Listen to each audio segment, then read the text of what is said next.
नमस्कार दोस्तों, स्वागत करता हूं मैं आपका आपके अपने YouTube चैनल पुलिस वाला पर। दोस्तों, आरपीएससी व राजस्थान कर्मचारी चयन बोर्ड आयोग के द्वारा अब तक जितने भी पेपर लिए गए हैं उनमें राजस्थान जीके के जितने भी प्रश्न आए हैं हम उन पर चर्चा कर रहे हैं।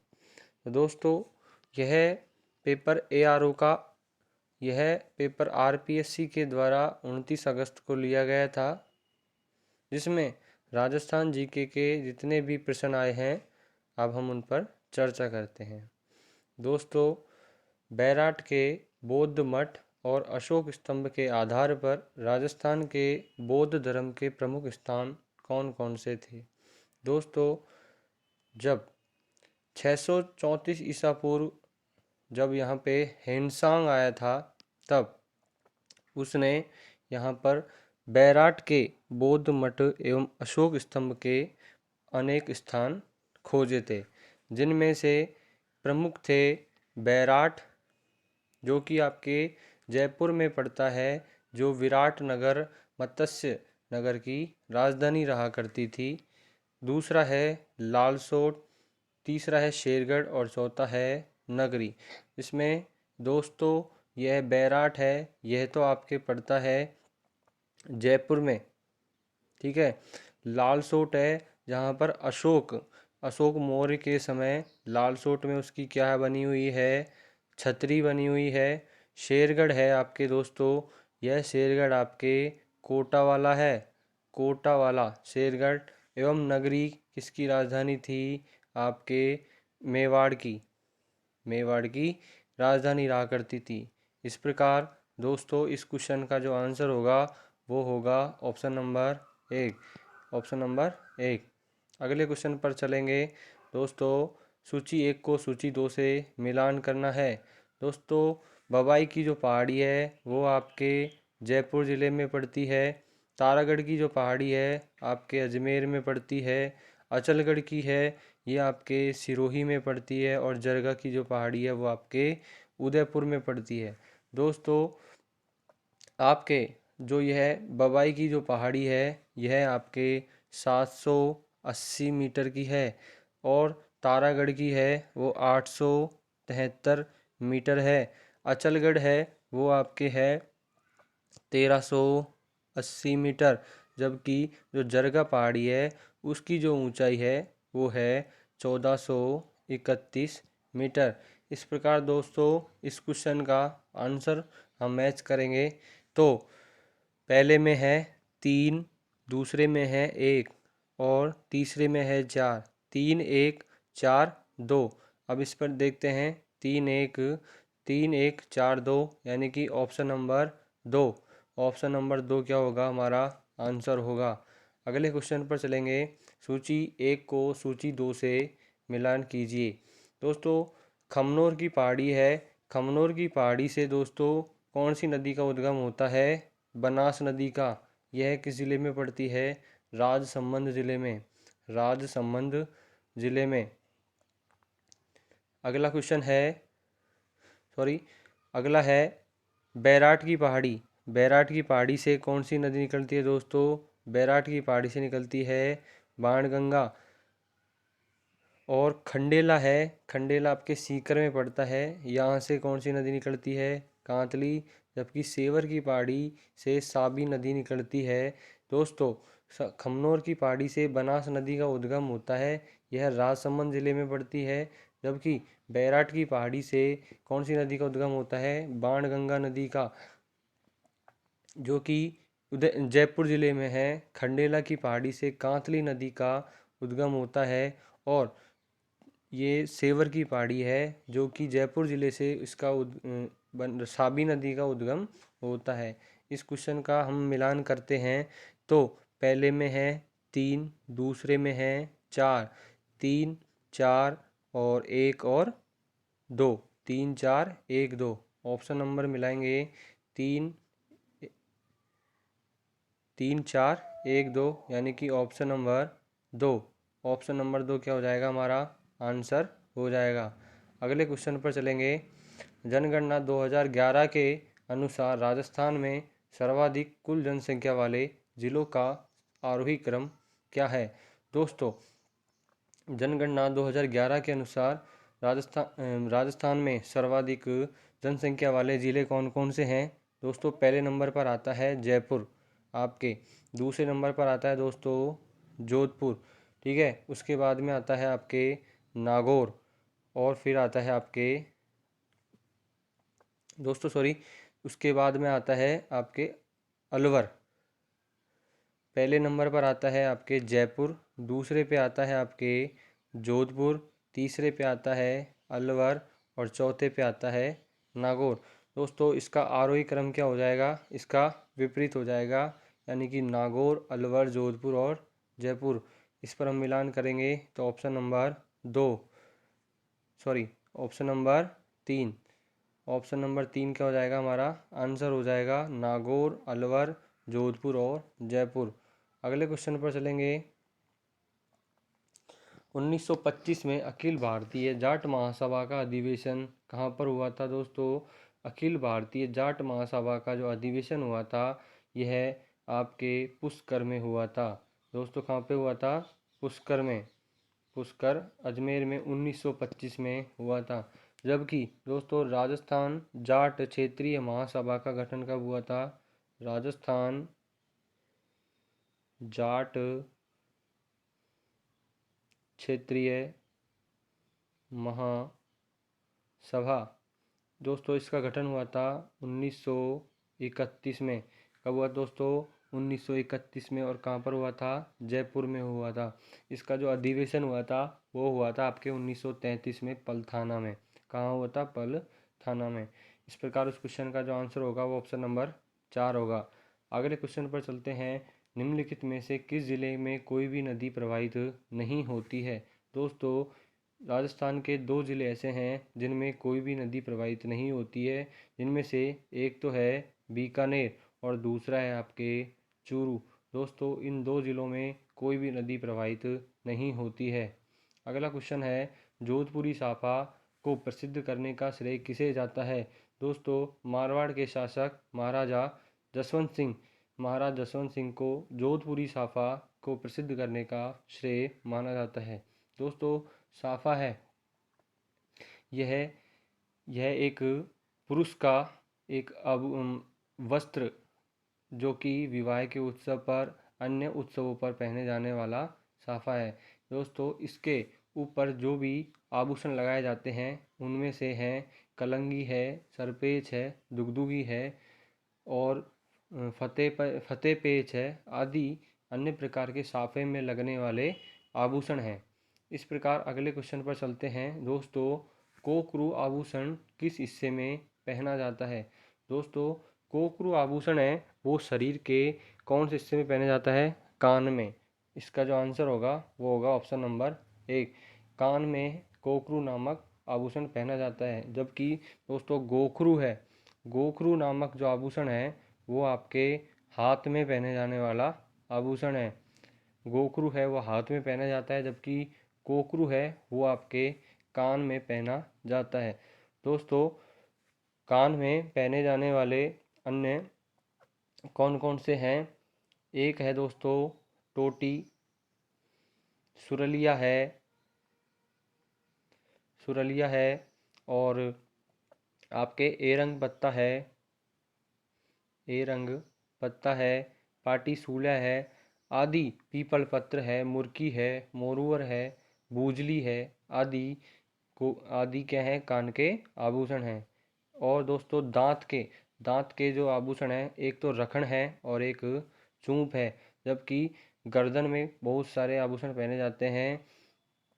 हंसली, हांसली, हमेल, हालरो, चंद्रमाला, माणिक्यमाला, क्या नाम से, मादलिया आदि कई आभूषण पहने जाते हैं। उर्वशी है, चौकी है, रामनवमी है, तुलसी है आदि आपके गर्दन के हैं।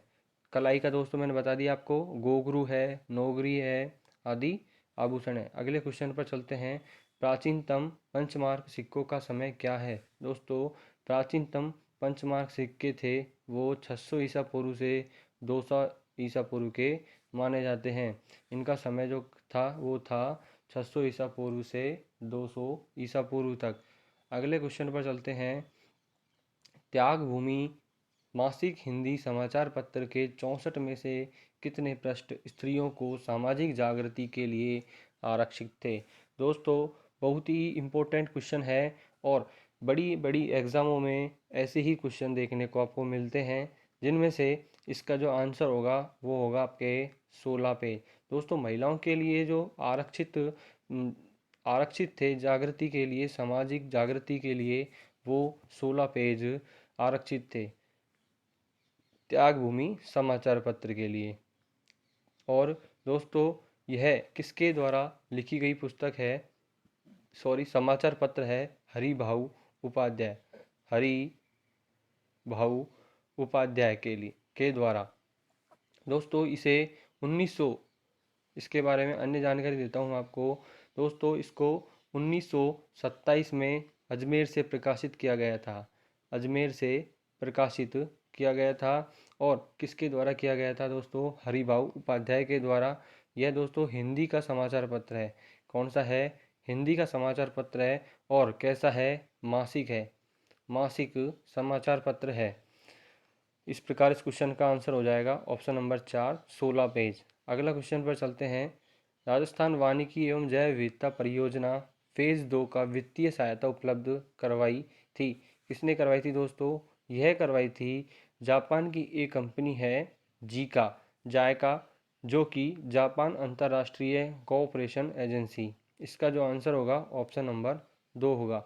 दोस्तों, जापान की कंपनी जीका के द्वारा अन्य 2 और परियोजनाएं चलाई जा रही हैं। एक तो है राजस्थान जल क्षेत्र आजीविका सुधार परियोजना। राजस्थान जल क्षेत्र आजीविका सुधार परियोजना है। जबकि दूसरी जो परियोजना है वो है राजस्थान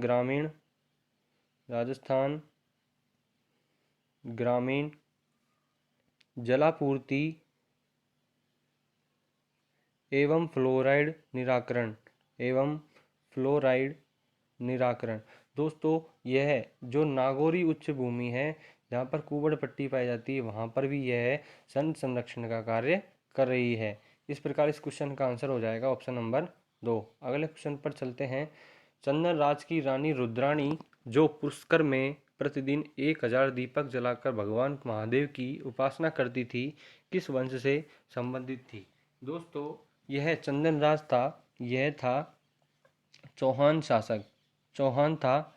और कौन सा चौहान था दोस्तों? यह था अजमेर के चौहान। ये था अजमेर का चौहान, यानी कि शाकंभरी के चौहान।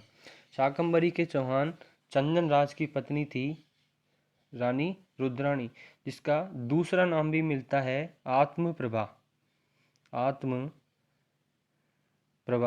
आत्मप्रभा रुद्राणी थी। वो प्रतिदिन पुष्कर में 1000 दीपक जलाकर भगवान की महादेव की क्या करती थी? उपासना करती थी। और दोस्तों, इसकी एक मुख्य बात और है, यह यौगिक क्रिया में भी क्या थी? निपुण थी। यौगिक क्रिया में निपुण थी। चंदन राज की रानी रुद्राणी यौगिक क्रिया में भी निपुण थी। अगला क्वेश्चन पर चलेंगे। और दोस्तों, यह किसकी रानी थी? यह कहाँ की रानी थी? यानी कि इसका जो पीहर है वो कहाँ था? तोमर के राजवंश के थे। ये कौन से राजवंश से थी? तोमर राजवंश की राजकुमारी थी। और किसकी पत्नी थी? चंदन राज की, यानी कि शाकंभरी के चौहानों की थी। अगले क्वेश्चन पर चलते हैं। भरतपुर प्रजामंडल का पंजीकरण करने के बाद उसका नामकरण कब रखा गया था? दोस्तों, 1938 में भरतपुर प्रजामंडल की स्थापना हुई थी, जिसमें इसका जो नाम पंजीकरण किया गया था वो किया गया था भरतपुर प्रजा परिषद के द्वारा। भरतपुर प्रजा परिषद इसका क्या हो जाएगा? आंसर हो जाएगा। और अगला क्वेश्चन पर चलते हैं। वाद विवाद की शैली में लिखे गए ग्रंथ चोपड़ा किससे संबंधित हैं? दोस्तों, यह संत मावजी के द्वारा मावजी, संत मावजी के द्वारा लिखे गए चोपड़ा ग्रंथ है, जो कि वाद विवाद की शैली में है। दोस्तों संत मावजी का जो जन्म है वो साबला ग्राम डूंगरपुर में हुआ था, साबला ग्राम डूंगरपुर में हुआ था। और दोस्तों ये चोपड़ा है जो आपके कब बाँचे जाते हैं, दीपावली के अवसर पर बाँचे जाते हैं, दीपावली पर बाँचे जाते हैं। और इन्होंने कौन से संप्रदाय की स्थापना की थी, ये की थी इन्होंने निष्कलंकी संप्रदाय, निष्कलंक संप्रदाय से चोपड़ा संबंधित हैं। अगले क्वेश्चन पर चलते हैं। 2011 के जनगणना के अनुसार निम्नलिखित में से किस जिले में नगरीय जनसंख्या का प्रतिशत सर्वाधिक है। दोस्तों एक तो होता है सर्वाधिक जनसंख्या और एक होता है नगरीय जनसंख्या। दोस्तों सर्वाधिक जनसंख्या है वो तो आपके है जयपुर में, जबकि नगरीय जनसंख्या है वो है आपके कोटा में।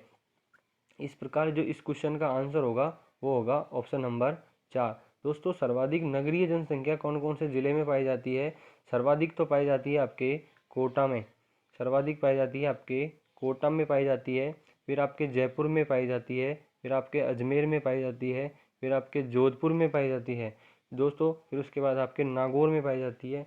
इस प्रकार दोस्तों इस क्वेश्चन का आंसर मैच किया जाए तो सबसे पहले क्या आता है, कोटा, जो कि कोटा की कुल जनसंख्या का 60% जनसंख्या कहाँ पर रहती है, 60% से ज़्यादा जनसंख्या कहाँ पे रहती है, आपके कोटा ज़िले में रहती है। इस प्रकार जो इस क्वेश्चन का आंसर होगा वो होगा ऑप्शन नंबर 4।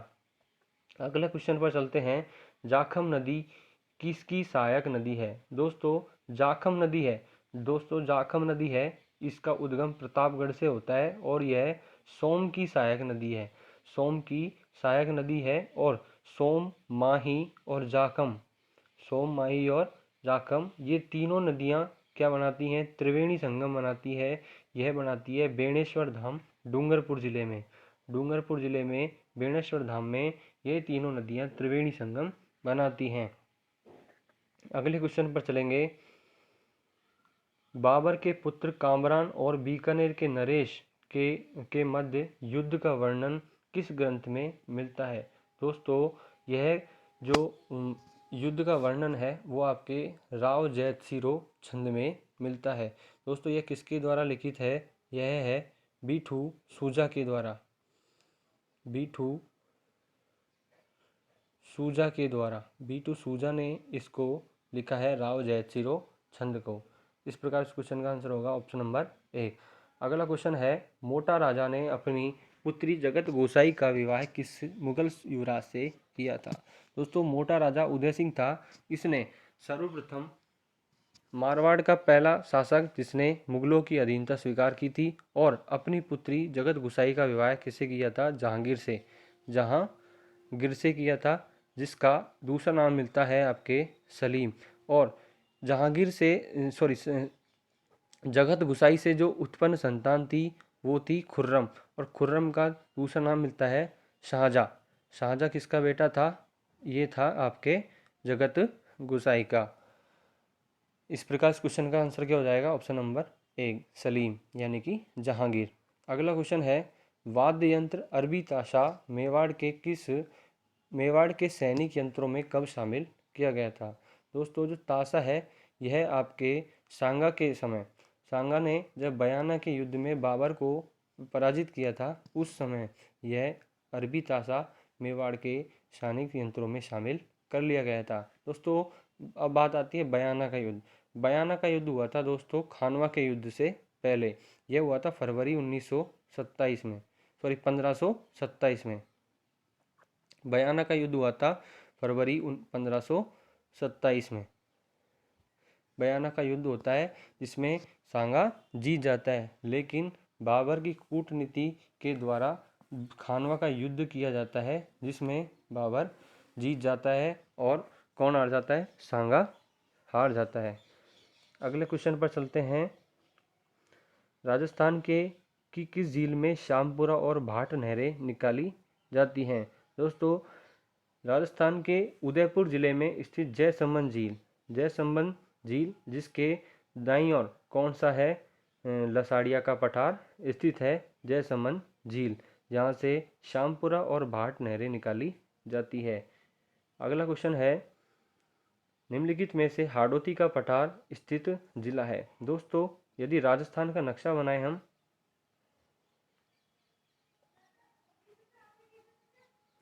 ये राजस्थान का नक्शा है, हाड़ौती का पठार है। दोस्तों हाड़ौती का पठार ये आपके ये पड़ता है, जिसमें आपके कोटा आता है, बूंदी आता है, बारा आता है, झालावाड़ आता है और आपके चित्तौड़गढ़ आता है। इस प्रकार इसमें कौन कौन से ज़िले शामिल हैं? दोस्तों एक ज़िला दिख रहा है हमको, कोटा, जो कि हाड़ौती के पठार का हिस्सा है। अगले क्वेश्चन पर चलते हैं, निम्नलिखित में से कौन सा पश्चिम राजस्थान में पाया जाने वाला बालू का स्तूप का प्रकार नहीं है? दोस्तों राजस्थान के पश्चिमी राजस्थान में अनेक प्रकार के बालू का स्तूप पाए जाते हैं, जिनमें से बरखान जो कि अर्धचंद्राकार होते हैं, यह अर्धचंद्राकार होते हैं। पैराबोलिक भी पाए जाते हैं, शीफ जिसे अनुदैर्घ्य भी कहा जाता है, जबकि बजादा यह नहीं पाए जाते हैं। इस प्रकार इसका जो आंसर होगा क्या होगा? बजादा। दोस्तों बजादा क्या होता है? जो पान की खेती की जाती है, पान की खेती ही क्या कहलाती है? आपके बजादा कहलाती है।